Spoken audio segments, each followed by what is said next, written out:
yang telah sehingga terselenggaranya kegiatan ini. Mudah-mudahan apa yang kita lakukan hari ini bernilai ibadah dan mendapatkan pahala di sisi Allah Subhanahu wa ta'ala. Dan juga hendaknya kita pada acara-acara atau kegiatan-kegiatan seperti ini untuk bersemangat untuk sering-sering melakukan kegiatan-kegiatan yang bermanfaat seperti ini. Dan secara khusus juga kami ucapkan jazakumullahu khairan kepada panitia pembangunan masjid yang sudah memberikan izin untuk penggunaan masjid ini. Dan untuk pada sesi ini asalnya adalah yang akan mengisi adalah Al-Ustaz Abdullah Muna.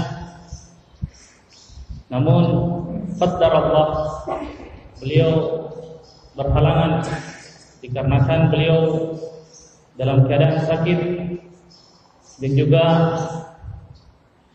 qadarullah ustaz yang akan menggantikan beliau yang dari Kendari ini masih dalam perjalanan, sehingga terpaksa kita isi waktu ini. Mudah-mudahan dengan yang pengganti ini juga memberikan faidah untuk kita semuanya. Pada judul yang beliau ambil, ya ini terkait dengan umur, ya. Nah, terkait dengan umur atau masa muda di mana kita habiskan. Maka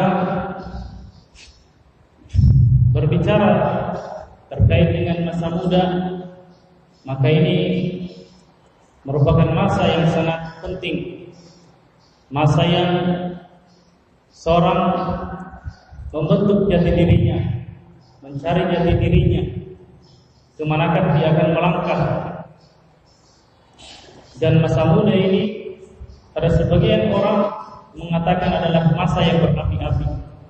Kenapa dikatakan demikian? Karena masa muda ini adalah masa-masa seseorang itu sangat-sangat bersemangat.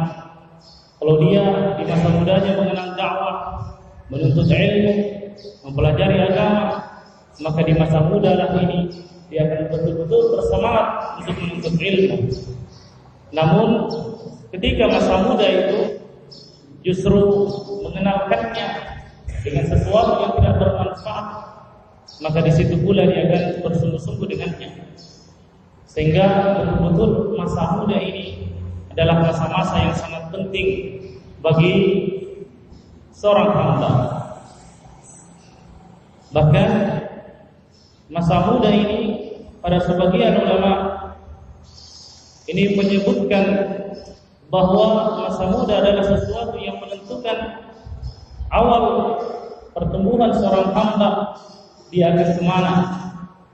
Diriwayatkan dari Amr bin Qais Al-Bulai rahimahullah ta'ala, beliau berkata, "Idza ra'aita syar awwal ma yansah ma'a ahli sunnah wal jamaah farjuh." Kata Amr bin Qais, apabila engkau melihat seorang pemuda yang dia itu bersama dengan ahli sunnah wal jamaah, yakni bersama dengan orang-orang yang berjalan di atas Al-Quran dan Sunnah, maka kata beliau, farjuh, harapkanlah kebaikan dengannya. Kemudian kata beliau, fa idza ra'aita ma'a ahli bid'ah fayaskin. Namun apabila engkau melihat pemuda tersebut bersama dengan orang-orang yang menyelisihi dari Al-Quran maupun Sunnah Nabi Sallallahu Alaihi Wasallam, maka kata beliau fayas minhu, berputus asalah dengannya. Kemudian kata beliau fa inna syab ala awwali nusyu'ih, sebab kata beliau pemuda itu tergantung pada awal pertumbuhannya. Maka lihatlah para pemuda ini kemana dia berkembang, kemana dia awal kali di dalam belajarnya. Apakah belajarnya pada sesuatu yang baik atau pada sesuatu yang menyia-nyiakan kehidupannya di dunia, sehingga masa muda ini adalah sesuatu yang sangat penting, yang bahkan Rasulullah SAW mengingatkan bahwa masa muda ini adalah sesuatu yang akan dipertanggungjawabkan di hadapan Allah Subhanahu wa taala. Sebagaimana hadis dari Abu Barzah Al-Aslami bahwa Nabi sallallahu alaihi wasallam bersabda, "La tazulu qadama 'abdin yaumal qiyamah," bahwa tidak akan bergeser kedua kaki seorang hamba di hari kiamat kelak, hatta yus'ala an umrihi fima afna, hingga dia akan ditanya terkait dengan umurnya di manakah dia habiskan, wa an ilmihi fima fa'al, dan terkait dengan ilmunya di manakah dia mengamalkannya, wa an malihi min aina tasabah, dan dia akan ditanya terkait dengan hartanya bagaimana ia peroleh, wa fima anfaqah, dan di manakah dia infakkan, wa an jismihi fima adlah, dan terkait dengan tubuhnya di manakah dia usahakan. Maka perhatikanlah dari hadis Nabi sallallahu alaihi wasallam bahwa manusia ini terkait dengan kondisi dirinya ada dua hal yang akan ditanyakan kepadanya, terkait dengan umurnya, di mana dia habiskan masa mudanya, di mana dia pergunakan, demikian pula tubuhnya bagaimana dia usahakan, bagaimana dia melakukan dari perkara-perkara, apakah perkara-perkara itu merupakan ketaatan kepada Allah Subhanahu wa taala, ataukah perkara tersebut merupakan kemaksiatan, atau mungkin dari perkara-perkara yang menyia-nyiakan kehidupannya di dunia. Maka ini adalah sesuatu yang kita sebagai orang tua ataupun anak-anak muda untuk memperhatikan masa-masa muda itu, karena itu adalah sesuatu yang kata Rasulullah SAW akan dipertanggungjawabkan. Manusia itu tidaklah menghabiskan masa mudanya kecuali akan ditanyakan oleh Allah Subhanahu wa taala. Dan juga hendaknya seorang pemuda tentunya haruslah memanfaatkan masa mudanya ini untuk kebaikan, untuk ketaatan kepada Allah Subhanahu wa taala. Karena tentu masa muda ini yang kita ketahui tidak ada manusia yang akan senantiasa muda terus. Ya, tidak ada manusia yang akan senantiasa muda terus. Pasti akan merasakan yang namanya tua.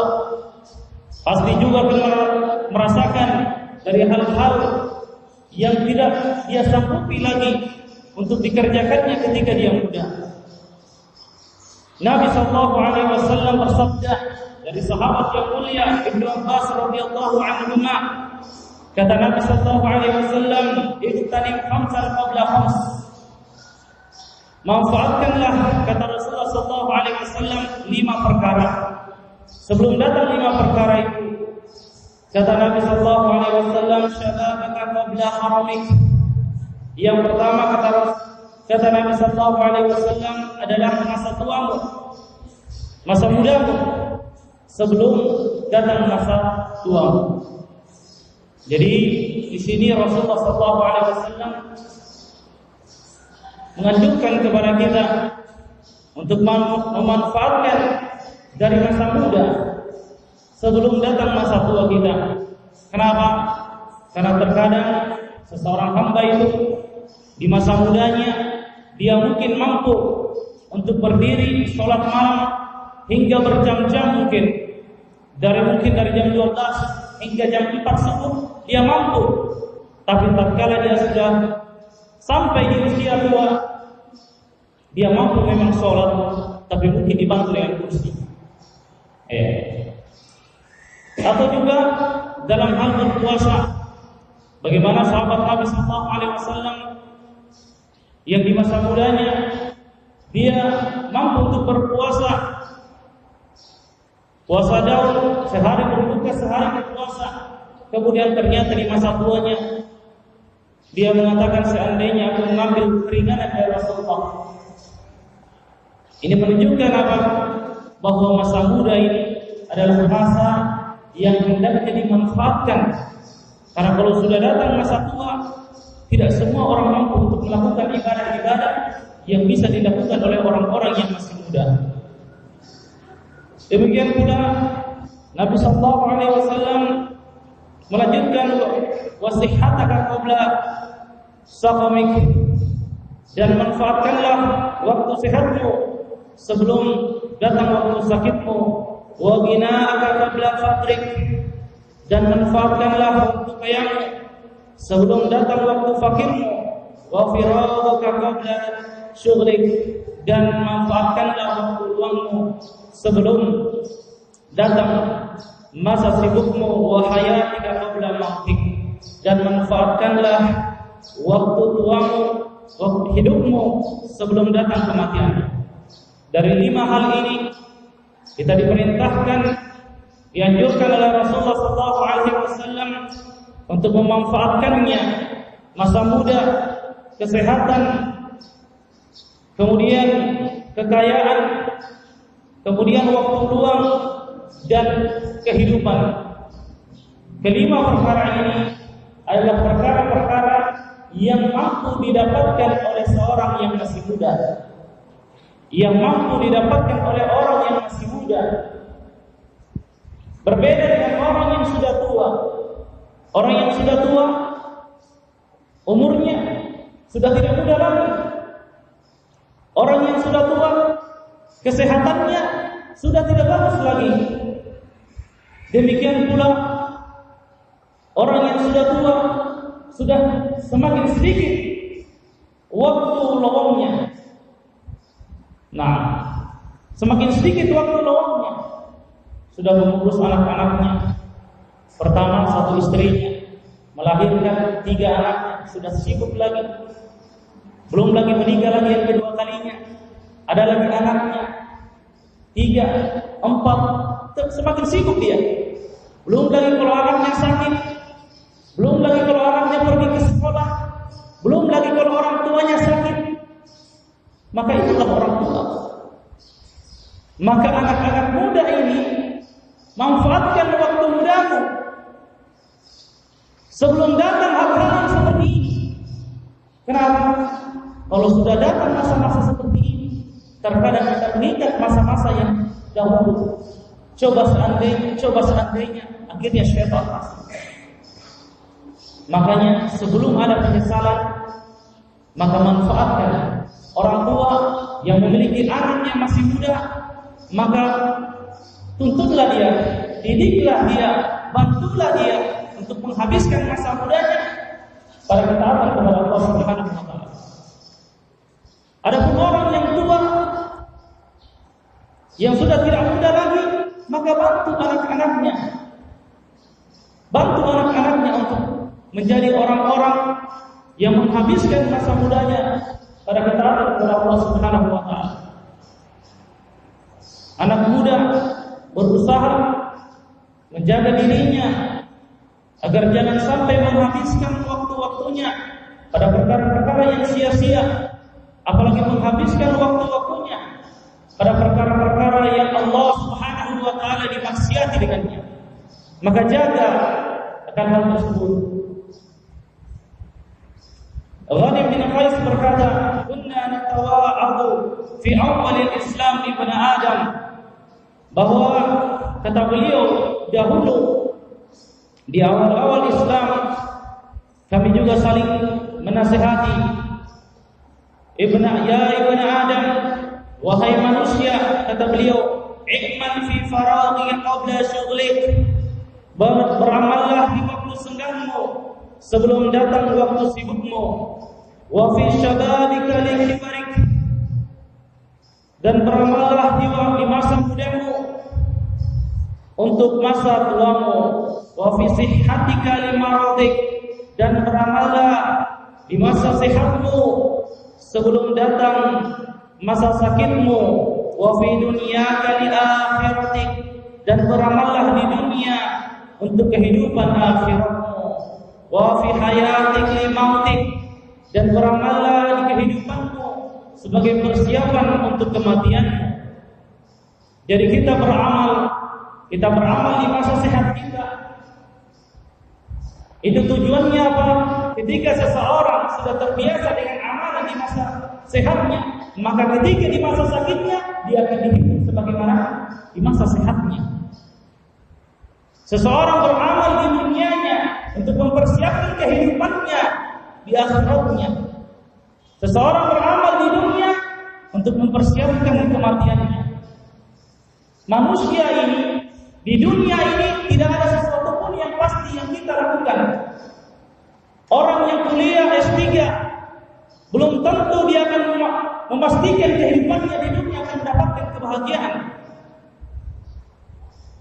Orang yang menuntut ilmu di dunia sampai S3, bahkan mungkin ada sebagian yang mendapatkan gelar doktor, atau bahkan mungkin orang yang sudah mencapai kekayaan yang sangat banyak, itu tidak ada yang menjamin kebahagiaannya. Tetapi apa yang pasti di dunia ini? Al-maut. Maka sesuatu yang pasti dan pasti kita akan dapatkan di dunia adalah kematian. Namun terkadang manusia ini lalai dari kematian. Lebih memikirkan kehidupan dunianya, memikirkan bagaimana masa depannya, memikirkan bagaimana anak-anaknya ini supaya memiliki harta yang banyak. Anak-anaknya ini sampai kuliah S3, tapi tidak pernah terpikirkan bagaimana saya membekali diriku untuk menghadapi yang namanya kematian.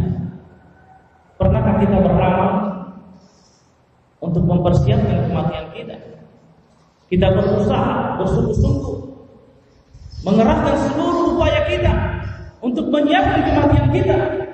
Tidak ada, bahkan jarang sekali kita akan temukan orang yang seperti ini, kecuali Allah Subhanahu wa taala memberikan hidayah kepadanya. Kenapa?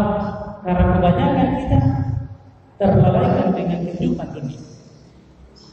Maka dijaga bagaimana kita memanfaatkan kehidupan kita, memanfaatkan masa muda kita sehingga menjadi perkara yang akan kita lihat di akhirat dengan sesuatu yang menenangkan, bukan sesuatu yang justru akan menjadi adab bagi kita. Bahkan di sana pemuda ini, di masa-masa muda ini, Rasulullah SAW pun memuji, memberikan pahala yang sangat besar bagi para pemuda yang menghabiskan masa mudanya ini dalam ketaatan kepada Allah Subhanahu wa taala. Sebagaimana Rasulullah SAW bersabda, "Sab'atun yudhilluhumullah fi dhillihi yawma la dhilla illa dhilluh." Kata Rasulullah SAW, ada 7 golongan manusia yang akan dinaungi oleh Allah Subhanahu wa taala, yang pada hari itu tidak ada satupun naungan kecuali naungannya. Ada 7 golongan, dan salah satunya kata Rasulullah SAW, "Wa syabun nasha'a fi ibadati rabbih." Salah satunya siapa? adalah para pemuda yang tumbuh dalam peribadatan kepada Allah Subhanahu wa taala. Lihat. Ini apa? Keutamaan pemuda yang menghabiskan masa mudanya untuk ketaatan kepada Allah Subhanahu wa taala. Mungkin orang yang sudah tua merasa mungkin menyesal setelah mendengar hadis ini. Kenapa dulu saya tidak habiskan masa muda untuk ketaatan kepada Allah?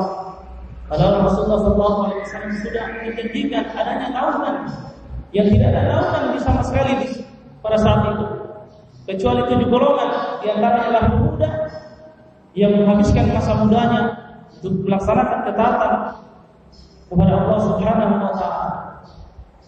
Dan juga Rasulullah SAW bersabda, "Inna Allah azza wa jalla la ya'jabu min asy-syab laysa lahu sabwah." Kata Rasulullah SAW, sesungguhnya Allah Subhanahu wa taala la ya'jab, benar-benar kagum. Subhanallah. Allah itu, kata Rasulullah, benar-benar kagum terhadap siapa? Minasyab, kepada para pemuda laisa lahu sabwah, yang tidak memiliki sabwah. Apa itu sabwah? Adalah pemuda yang tidak mengikuti hawa nafsunya. Dia membiasakan dirinya untuk melakukan kebaikan dan berusaha keras untuk menjauhi yang namanya keburukan.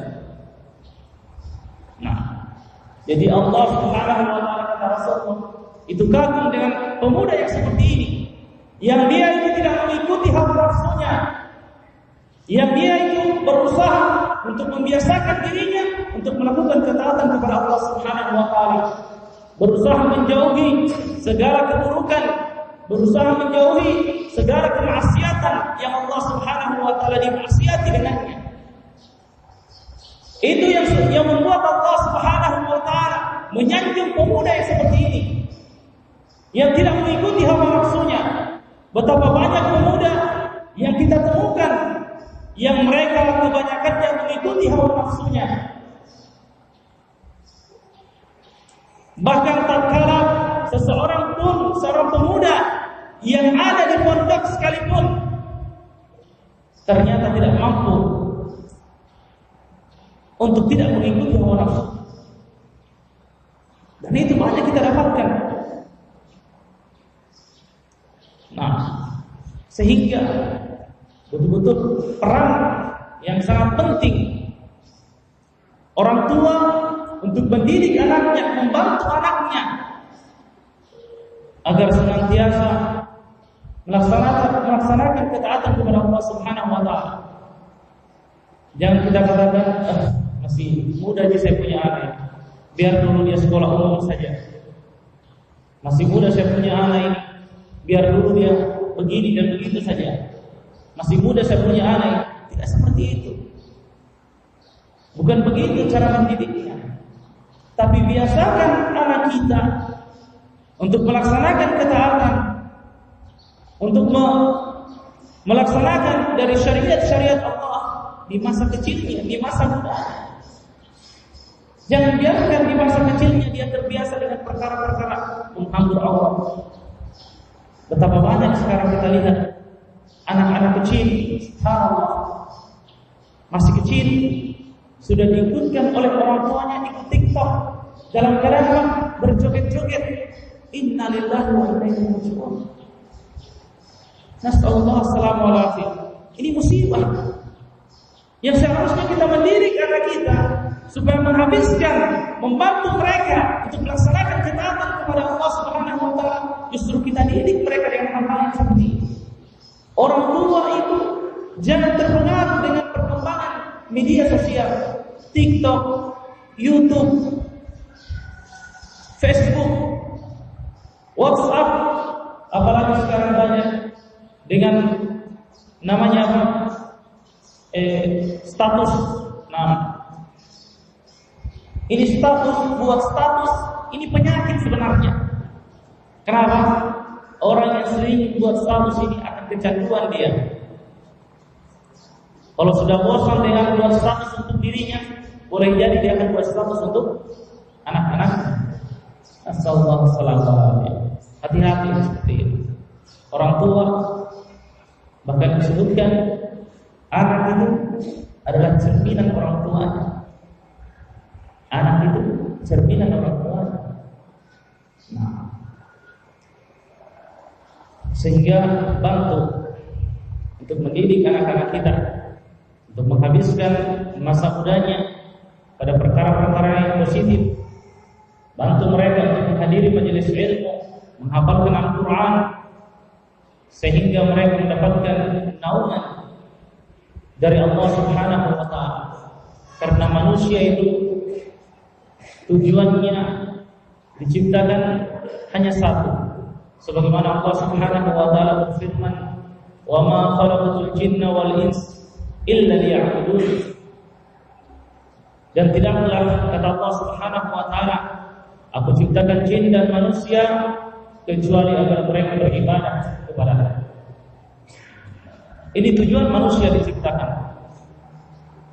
Kita diciptakan di dunia ini oleh Allah Subhanahu wa Ta'ala bukan dalam rangka untuk memperkaya diri, bukan dalam rangka untuk memperbanyak anak-anak saja, bukan dalam rangka untuk memperbanyak istri, bukan dalam rangka untuk bagaimana anak-anak kita ini bisa dikategorikan sebagai orang yang sukses. Tidak. Tujuan kita di dunia ini adalah untuk beribadah kepada Allah Subhanahu wa Ta'ala. Sehingga sepantasnya seorang mukmin itu pada perkara-perkara yang dia dapatkan dari Allah Subhanahu wa Ta'ala, dari anak-anaknya, dari istri-istrinya, dari hartanya, dari kesehatannya, dari umurnya, hendaknya dia manfaatkan semuanya untuk melaksanakan ketaatan kepada Allah. Itu tujuan manusia dihidupkan. Tujuan manusia diciptakan. Apa yang Allah berikan untuknya, dia jadikan seluruhnya untuk membantu dirinya semakin taat kepada Allah.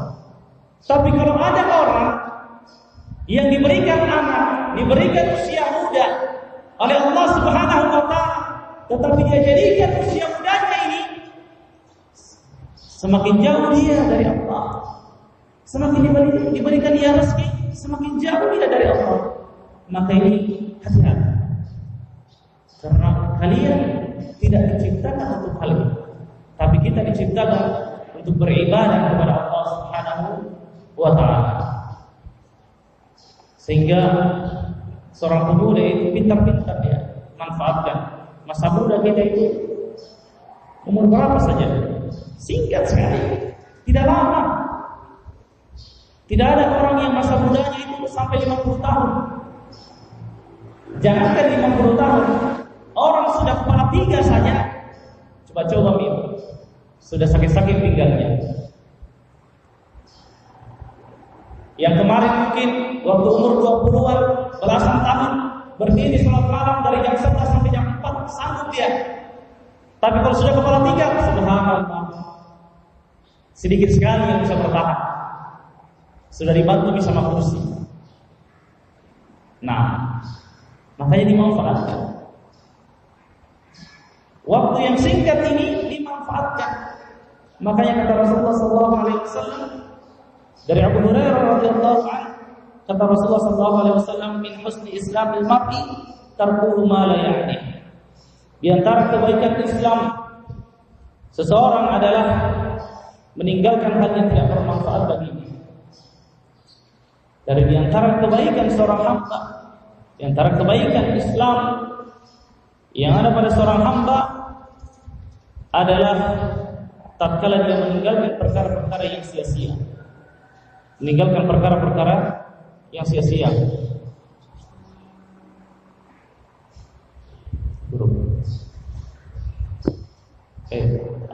Panitia coba ya. Ustaz Sofyan coba. Kayaknya sudah dilalui.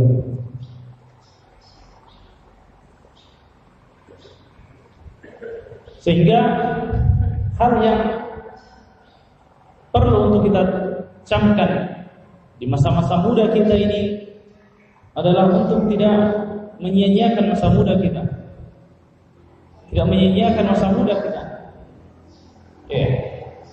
kalau memang kita qadarullah tidak diberikan oleh Allah Subhanahu wa taala kesempatan misalnya untuk menuntut ilmu di pondok-pondok, maka kita manfaatkan untuk ketaatan yang lainnya. Jangan kita sia-siakan. Seperti sebagian manusia yang kalau misalnya dia sudah bekerja di tempat yang jauh dari ilmu, seolah-olah tidak ada kehidupan di dunia ini kecuali untuk bekerja. Tidak seperti itu. Tetap hiasi diri kita dengan ketaatan kepada Allah Subhanahu wa taala. Di zaman sekarang banyak media-media yang bisa kita manfaatkan. Demikian pula ketika kita bekerja untuk orang tua kita, maka di situ juga ada nilai ibadah. Tatkala seseorang memperbaiki niatnya di dalam dia bekerja dalam rangka untuk memberikan nafkah untuk orang tuanya misalnya, atau untuk anak dan istrinya, maka itu juga bernilai ibadah di sisi Allah Subhanahu wa taala. Dan juga Ibnu Qayyim rahimahullah taala berkata di dalam kitabnya Al-Fawaid, idha'atul waqti asyaddu minal maut li'anna idha'atal waqt taqta'uka 'anillahi wa daril akhirah wal maut yaqta'uka 'anid dunya wa ahliha. Ibnu Qayyim rahimahullah taala dalam kitabnya Al-Fawaid berkata, idha'atul waqti asyaddu minal maut. Menyia-nyiakan waktu, kata beliau, itu lebih parah, lebih rusak daripada kematian. Kenapa kata beliau? Li'anna idha'atal waqti taqta'uka 'anillahi wa daril akhirah. Dikarenakan seseorang yang menyia-nyiakan waktunya, ini akan memutuskanmu dari mengingat kematian, dari mengingat Allah Subhanahu wa taala, dan dari mengingat negeri akhirat. Betul atau tidak? Betul sekali. Coba anak-anak muda yang sering main Facebook, sering main Facebook atau buka-buka YouTube misalnya, browsing, pernahkah ketika dia main YouTube atau Facebook dia ingat Allah? Apalagi kalau yang kata anak muda yang asik-asik, yang gaul-gaul, inna lillahi wa inna ilaihi raji'un. Musibah. Makanya benar kata Ibnu Qayyim bahwa menyia-nyiakan waktu ini lebih parah, lebih jelek daripada kematian. Karena betul-betul seseorang yang menyia-nyiakan waktunya ini, dia akan lupa dengan Allah, lupa untuk mengingat Allah, bahkan lupa dengan negeri akhirat. Berbeda dengan kematian. Kematian ini hanya memutuskan kita antara dunia dan penghuninya. Kalau kita sudah meninggal, selesai dunia, selesai keluarga-keluarga kita, sudah terputus kita dari mereka. Tapi kalau menyia-nyiakan waktu, subhanallah, yang diputuskan di sini apa? Bukan dunia yang diputuskan, tapi yang diputuskan apa? Mengingat Allah, mengingat negeri akhirat. Betapa bahayanya ini, betapa bisa-bisanya, betapa luar biasanya bisa merusak manusia dengan seseorang yang banyak menyia-nyiakan waktu. Hati-hati. Hati-hati sering-sering menyia-nyiakan waktu. Banyak kita dapatkan orang-orang yang luar biasa kehidupannya, lebih kepada menyia-nyiakan waktunya. Bahkan mungkin ketika mendengarkan adanya majelis ilmu, seolah-olah pemberitahuan itu tidak pernah ada. Dilihat saja, oh iya. Tapi terbetik hatinya untuk mendengarkan, untuk hadir. Tidak ada. Lebih terpikirkan bagi yang gawat, lihat HP-nya, buka Facebook, atau misalnya buka HP-nya untuk pekerjaannya. Lebih semangat ya itu. Kalau sudah urusan dunia, urusan uang, urusan bisnis, subhanallah, Itu semangatnya, bahkan mungkin kalau anak sudah mengantuk tinggal 1 watt. Kalau sudah urusan bisnis, saya pesan madu 100 kilo. Subhanallah, langsung itu matanya, langsung apa? Semangatnya luar biasa. Langsung jadi 1000 watt. Kenapa? Karena bisnis. Tapi coba kalau misalnya 1 watt matanya atau 10 watt. Tadi 1 watt ya, karena dunia langsung semangat. 10 watt matanya ini. Dia bilang, ada taklim. Oh iya, matikan, tidur lagi. Subhanallah, ada begini. Tidak usah puji orang lain, mungkin kita pernah merasakan hal yang demikian. Makanya banyak-banyak kita memperbaiki hati kita. Jangan sampai kita ini lebih condong dengan dunia daripada akhirat. Sementara kematian itu sesuatu yang pasti. Kematian itu tidak ada yang tahu. Apakah akan datang di masa muda atau akan datang di masa tua? Maka banyak-banyak seseorang untuk mempersiapkan bekalnya ketika dia berjumpa dengan Allah Subhanahu wa taala. Maka kurangi maksiat. Bahkan Rasulullah sallallahu alaihi wasallam pernah menasihati seorang sahabat yang tatkala itu masih berusia 12 tahun. Sahabat ini adalah sahabat yang subhanallah, yang banyak termasuk salah satu sahabat yang paling banyak meriwayatkan hadis dari Nabi sallallahu alaihi wasallam, dan termasuk sahabat yang sering sekali kita dengarkan namanya. Siapa dia? Adalah Abdullah bin Umar radhiyallahu anhu. Ibnu Umar, ketika itu Rasulullah sallallahu alaihi wasallam memegang pundaknya. Kemudian Rasulullah mengatakan, "Kun fid dunya ka'annaka gharib aw 'abiris sabil." Jadilah engkau di dunia ini, kata Rasulullah, seakan-akan engkau hidup sebagai orang yang asing atau pengembara.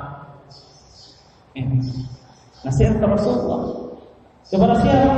Anak kecil yang masih berusia 12 tahun. Dan siapa dia? Sahabat Nabi yang mulia,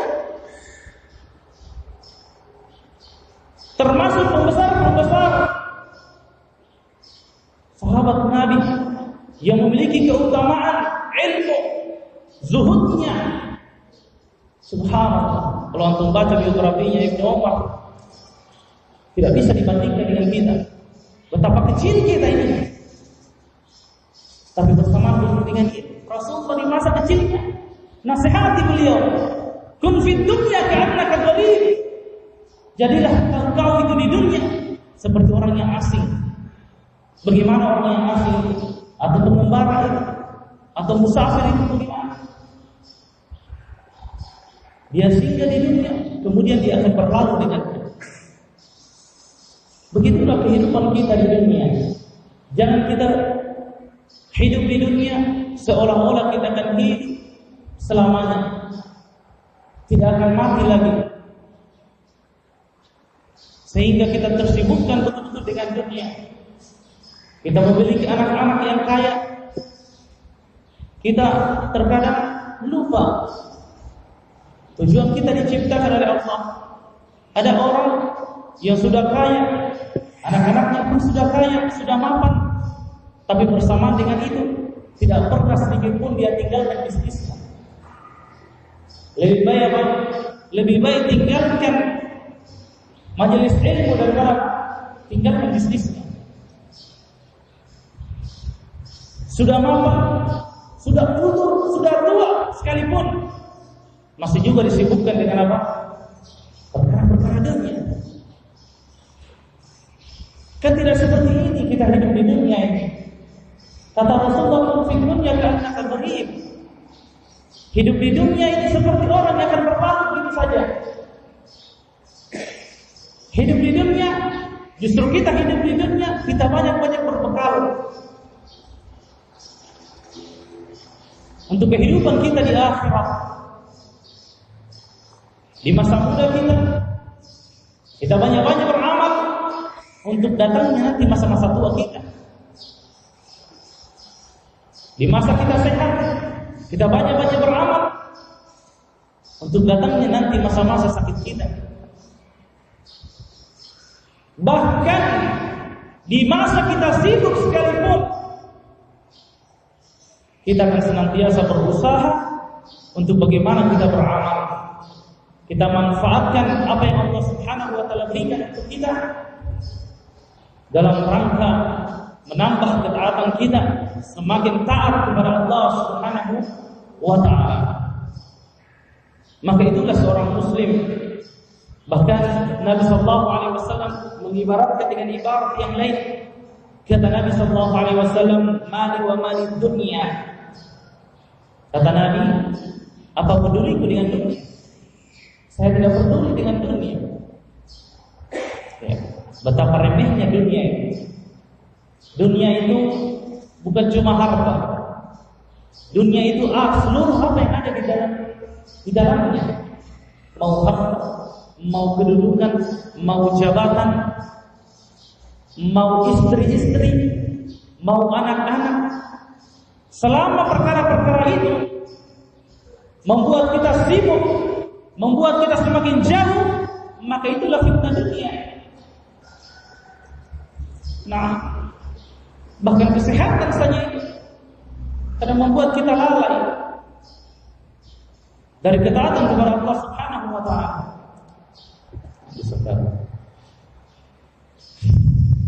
Sehingga pemuda, seseorang di dalam membantunya untuk melaksanakan ketaatan kepada Allah Subhanahu wa taala, itu ada perkara-perkara yang mesti dia tempuh. Di antara perkara yang dia mesti tempuh adalah pengaruh dari teman. Pengaruh dari teman ini besar sekali.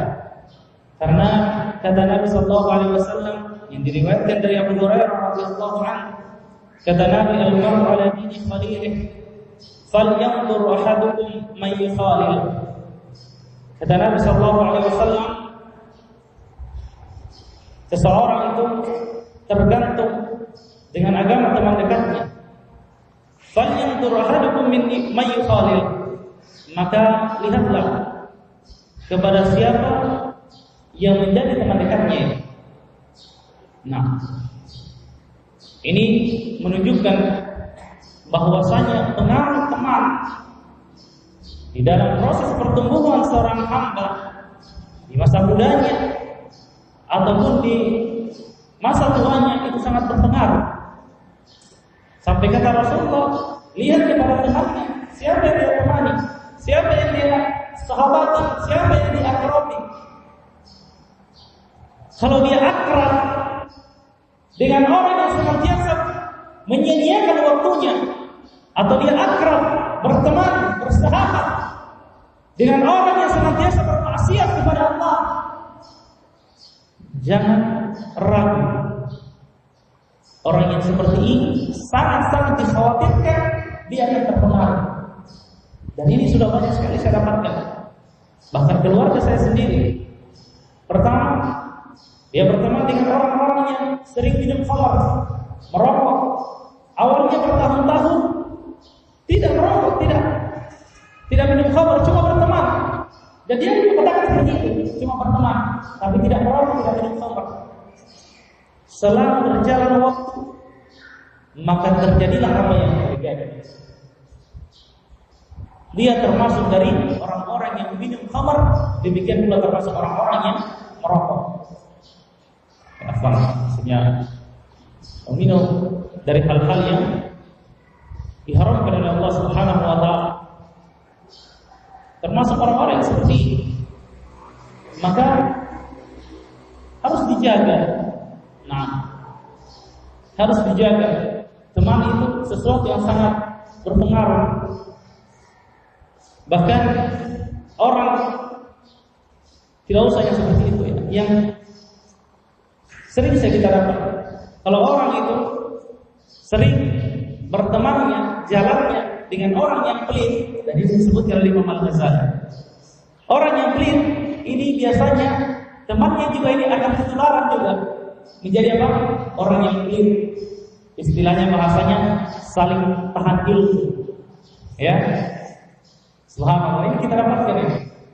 Kita jalan safar sama-sama orang pelit. Akhirnya juga kita apa? Ikut pelit juga. Kenapa? Dalam pikiran kita, ini orang tidak mau keluar uangnya. Kalau begitu kita minta ilmu saja kepada. Ya, begitu. Ini kenapa? Teman-teman. Tapi kalau orang yang berteman dengan orang yang melakukan ketaatan, mungkin pertama dia lihat, subhanallah, dia puji dulu teman. Ini temanku sering salat sunnah, sering mengaji, bagus hafalannya. Insya Allah dia akan suatu saat nanti akan apa? Terpengaruh untuk berusaha sebagaimana temannya. Saya dulu ingat waktu masih SMP waktu itu, karena kita kenal dakwah ya, tahun 2006 lah. Jadi sudah masuk masa-masa SMA waktu itu. Jadi waktu masa SMP itu sudah pelajaran matematika itu yang kayaknya rumit sekali. Ya. Rumit sekali. Tapi karena kita berteman waktu itu dengan orang yang subhanallah ya, pintar matematika, akhirnya sering diajak kerja kelompok di rumah, terpengaruh juga. Akhirnya waktu itu jadi bersaing malah. Ini apa?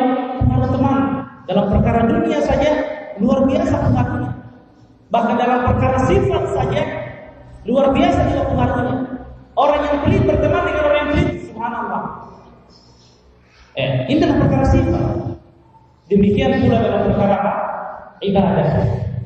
Maka pemuda yang ingin menjaga dirinya agar senantiasa taat kepada Allah Subhanahu wa taala, maka salah satu sebabnya adalah jaga sahabatnya.